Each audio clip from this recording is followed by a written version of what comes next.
Ni mtumishi wa Mungu Derrick Michael, niukaribishe kuweza kufuatilia kwenye mitandao yangu ya kijamii Facebook, Instagram, YouTube pamoja na TikTok. Usahau kushare, kusubscribe, kulike pamoja na kuwatumia video hii watu mbalimbali ili waweze kupata ujumbe wa Bwana kwenye maisha yao. Moja ya kitu ambacho Mungu aliweza kutuachia ili aweze kutufunulia siri zake ni kutupa lugha yake mwenyewe. Na lugha ambayo aliweza kutupatia ni lugha ya kunena kwa lugha. Maana yake mtu ambaye anayekuwa ananena kwa lugha ananena na Mungu moja kwa moja.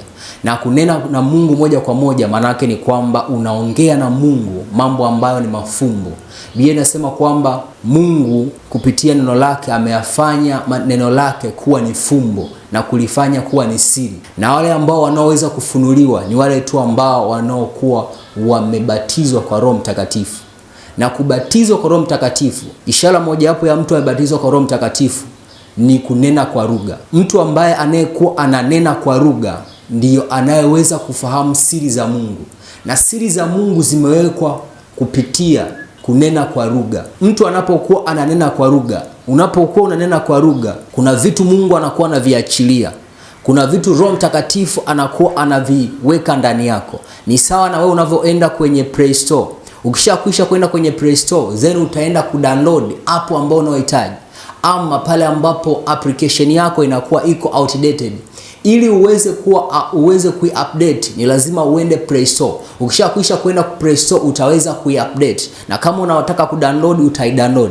Hivyo ndivyo ilivyo mtu anapokuwa ananena kwa lugha, anapokuwa anaizungumza lugha ya mbinguni, Mungu anaisikia na kuna vitu vinaanza kujidownload, kuna vitu vinaanza kujipakua, kuna vitu vinaanza kuingizwa kwenye roho yake. Na maana Biblia inasema kwamba mtu anenaye kwa lugha anasema na yeye mwenyewe, na wala akili yake haina matunda, kwa sababu akili inakuwa haielewi, nafsi inakuwa haielewi, mwili unakuwa unaelewa, lakini roho inakuwa inaelewa, kwa sababu inapata mawasiliano na Roho Mtakatifu. Na pale Roho Mtakatifu anapokuwa anaachilia vitu, anapokuwa anaachilia vitu kutoka kwa Mungu, ndipo mawazo yanazaliwa. Huna wazo la biashara, nena kwa lugha. When you are speaking tongue, there are something pressed in your heart, there are something pressed in your mind, there are things that are pressed in your spirit. When your spirit is receiving them, then you are automatically receiving the power of the Holy Ghost.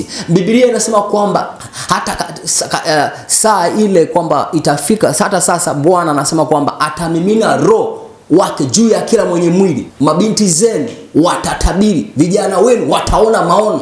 Kwa hiyo maono yanakuja baada ya kuwa mtu ameshabatizwa kwa lugha, ameshabatizwa kwa Roho Mtakatifu. Na mtu akishakwisha kubatizwa kwa Roho Mtakatifu ni lazima anene kwa lugha. Unaponena kwa lugha unakuwa unapata nguvu. Unapokuwa unaona huna amani, nena kwa lugha. Unapokuwa unaona umeingia kwenye matatizo, unapokuwa unaona umepungukiwa na kitu, Biblia inasema kwenye ile Zaburi ya 25 mstari wa kwanza, Bwana ndiye mchungaji wangu, sitapungukiwa na kitu chochote. Lord is my shepherd, I shall not want, I shall not lack. The way you speak in tongue, the way you speak in tongue, kuna vitu unaviamrisha, kuna vitu vinaingia kwenye roho yako, na roho ndio inaweza kumtia mtu nguvu. Mwili ni dhaifu, lakini roho ina nguvu. Pale unapokuwa unazungumza kwa lugha, unapokuwa unanena kwa lugha, unaviamrisha vitu, unaanza kutoa mamlaka, unaanza kuwa na uwezo sio kwa wa kawaida. Paulo anasema, na nataka watu wote wanene kwa lugha kama mimi. Paulo alikuwa mtume mdogo, anasema kwamba niko hivi nilivyo kwa sababu ya neema. Mimi niliye mdogo kuliko mitume wote. Japokuwa alikuwa ni mdogo kuliko mitume wote, wale mitume 12 Paulo hakuwa miongoni mwa wale mitume 12.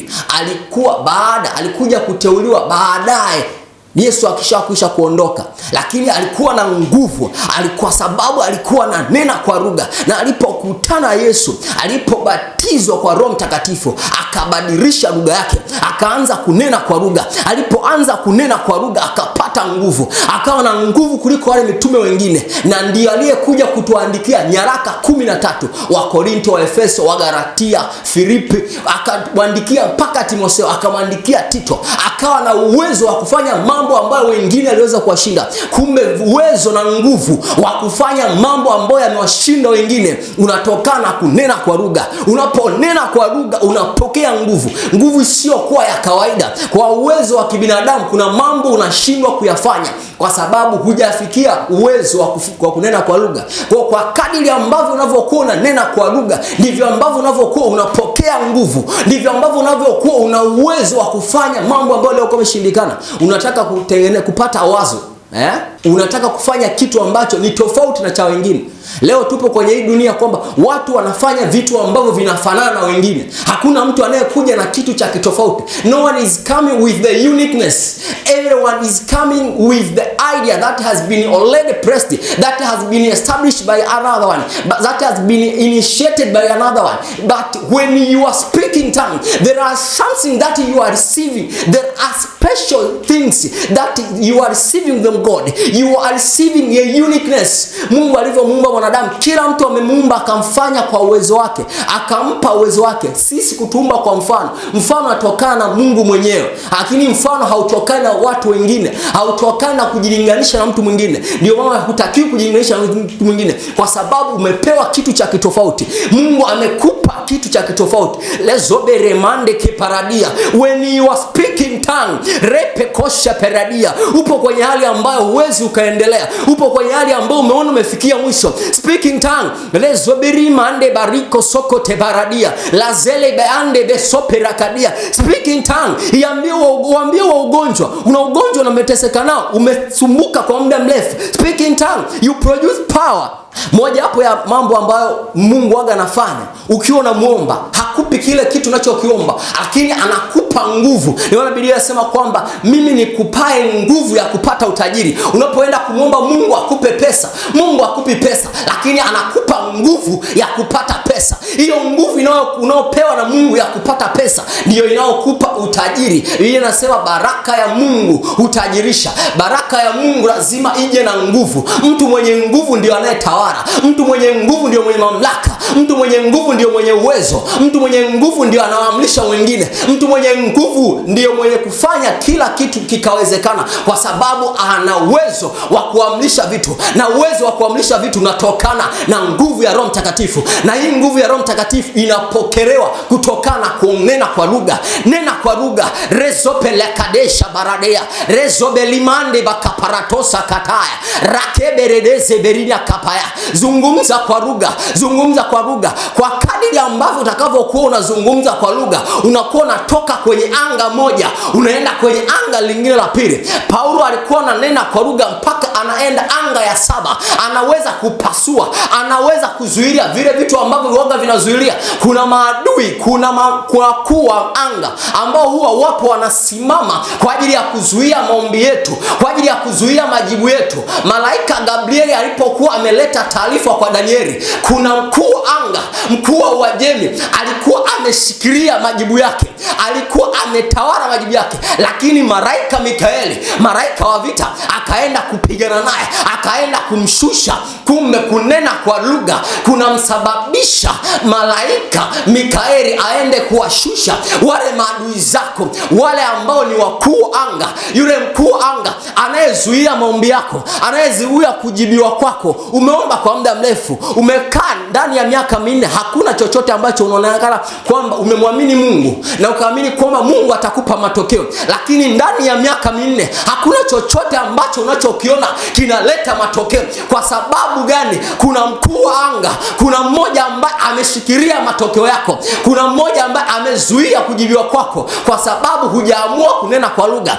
Ukinena kwa lugha, mashetani hawafahamu lugha ya mbinguni. Mashetani hawafahamu, hawaelewi. Wachawi hawaelewi mizimu ya kwenu, ya ukoo wa kwenu, ambayo haitaki wewe uelewe, hautaki wewe ufanikiwe, inazuia baraka zako. Kwa sababu gani? Haujanena kwa lugha. Utakaponena kwa lugha, wachawi hawaelewi. Hivyo hao maajenti wote, mawakala shetani hawaelewi. Utakapokuwa kwa lugha, utapasua mbingu. Mbingu itakusikia, anga litakuwa wazi, na Mungu atashusha majibu yako hayo ambayo yamechelewa kwa muda mrefu. Zungumza kwa lugha. Zungumza kwa lugha, upokee vitu ambavyo viko tofauti na watu wengine. Paulo alipokea vitu ambavyo ni tofauti na watu wengine. Kuna mahala fulani alipokuwa anahubiri majira mpaka ya saa 9 za usiku, kuna kijana mmoja akadondoka kutoka gorofani, na alipofika chini kijana yule alikuwa amekufa. Watu wakasema huyu kijana ameshakufa, lakini Paulo alipofika pale, lesoperakatebaradia lazeberimande parakataya, akamshika yule mtoto, akamshika yule kijana. Yule kijana baada ya kuwa tu ameshikwa na Paulo akawa mzima, na alikuwa ameanguka kutoka gorofani akapata uzima. Kumbe kunena kwa lugha kunakupa nguvu ya kufanya vitu ambavyo ni vya kitofauti. Hata kitu ambacho kilichokuwa kimekufa, lesoperakadia, hata kitu ambacho kilichokuwa kimekufa, utakaponena kwa lugha utakifanya kiwe hai tena, utakifanya kiishi tena. Hiyo ndoa iliyokufa, hiyo migogoro iliyokufa, huyo mume wako ambaye amekukimbia, huyo mke wako ambaye ni jeuri hakuelewi, zungumza kwa lugha. Usikimbie matatizo. Matatizo huwa hayakimbiwi, matatizo huwa yanakabiliwa, na njia ambayo ya kuyakabili matatizo ni kunena kwa lugha. Utakapokuwa unanena kwa lugha utapata matokeo. Maana sehemu nyingine huyu Paulo alipokuwa ameenda kukusanya kuni, zile kuni alipozitupa motoni, baada ya kuzitupa motoni, kuna nyoka akatoka akajiviringisha kwenye mkono wake. Alipojiviringisha kwenye mkono wake, yule nyoka akamng'ata. Na ilikuwa ni kwamba nyoka akishakwisha kung'ata utavimba na baadaye utakufa. Lakini watu wakashangaa kwamba nyoka amemng'ata Paulo, lakini mwili haukuvimba wala hakufa. Watu walitegemea atakufa. Lisaa la kwanza, dakika ya kwanza wanasubiri kwamba waone atakufa, hakufa. Dakika ya pili wanasubiri waone atakufa, hakufa. Dakika ya tatu mpaka masaa mawili wanasubiri waone kwamba huyu Paulo atakufa, lakini hakufa. Ndivyo hivyo watu wapo wanasubiria waone kifo chako, wanasubiria waone mwisho wa mambo yako, wanasubiria waone biashara yako inakufa, wanasubiria waone ndoa yako inakufa, wanasubiria wakuone unakifukuzwa kazi. Lakini utakapokuwa unanena kwa lugha utafanya mambo makuu, utafanya mambo ya ajabu. Watashangaa, watakuwa wanakupa muda, wanasema tumpe muda tuone kama atadumu kwenye ndoa yake. Wanashangaa mwaka wa kwanza unaendelea, mwaka wa pili unaendelea, mwaka wa tatu unaendelea. Wanashangaa umefikisha miaka 20 upo kwenye ndoa yako haijafa. Hiyo biashara ambayo unayotaka ifanikiwe, wanashangaa kwa nini inaendelea, kwa nini unaendelea kufanikiwa. Ni kwa sababu utakapokuwa umeamua kunena kwa lugha. Nena kwa lugha, zungumza kwa lugha, nena kwa lugha, ili uwe na matokeo ambayo wengine hawana. Shalom, shalom. Mungu akubariki na akusaidie. Amen.